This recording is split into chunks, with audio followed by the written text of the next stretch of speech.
my theory with Dak is this. I think that, and of course, this involves another thing happening, but walk with me. Okay.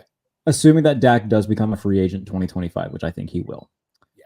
There's going to be another team that is going to want to upgrade at quarterback once they realize, okay, this is where our ceiling is with the current guy that we have. I don't know what's happening outside my apartment building right now. I don't know if anybody can hear that watching, but is it like police and stuff, or no, it's just music. I don't know, okay. But okay, yeah. But I think that there's another team that's going to realize, okay, we've hit a ceiling more than once in terms of trying it with this guy, but it's very clear that this ceiling is low. They're not going to extend their quarterback. I think that Dak Prescott, Miami Dolphins quarterback 2025 is very much in play. that makes sense because you can see a ceiling on Tua. Yeah.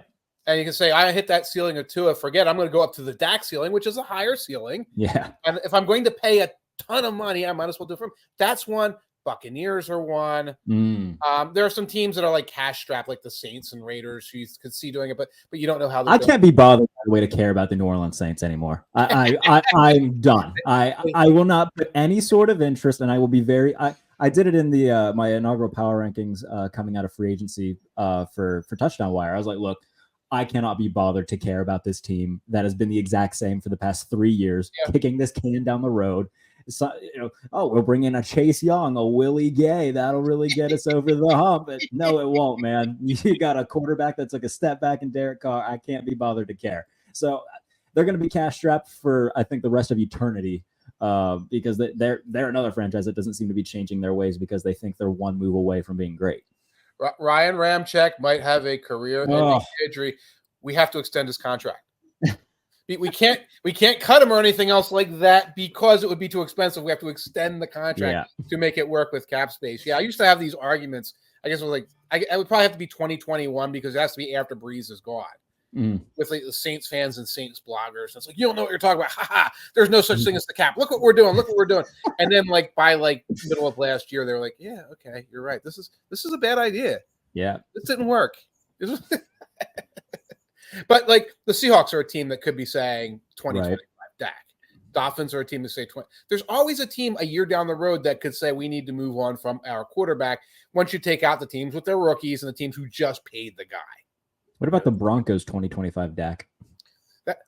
The cap thing with Russ, because they have to spread Russ over 2 years. Right. That's the because normally you look at like, yeah, that would be a fit. But then I don't know if they can afford it. Sure. No, that makes sense. And they are going to pay at least one of them. If I had to guess, it's going to be Micah Parsons. Yes. And I think CeeDee Lamb, but then who's throwing him the ball? You can't pay all of them because all of them are going to be garnering premium money. And also the Cowboys have been weirdly they're always one of those more fascinating teams for all the wrong reasons when it comes to the draft where we're like, okay, they'll probably take, a corner and they take like a defensive line. We're like, oh, okay. Sure. And he turns out good. Yeah. Like they don't draft for need, but the guy that they take ends up being okay. Or in like the third round, they'll take a guy that's like a 6th round projection just because Jerry likes him. It's like, okay, dude, do your thing. But I don't know. They're a weird team when it comes to the offseason. They haven't done anything this offseason, by the way. I think they've added the former Chargers linebacker. That's it. Eric Kendricks. Yes, there's like 32.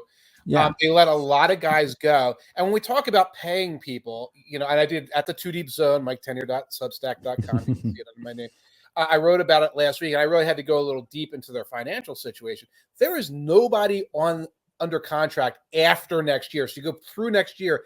There's no, like a lot of teams will have, either a Justin Herbert or the Saints still have, all their 35-year-olds 2 years down the road.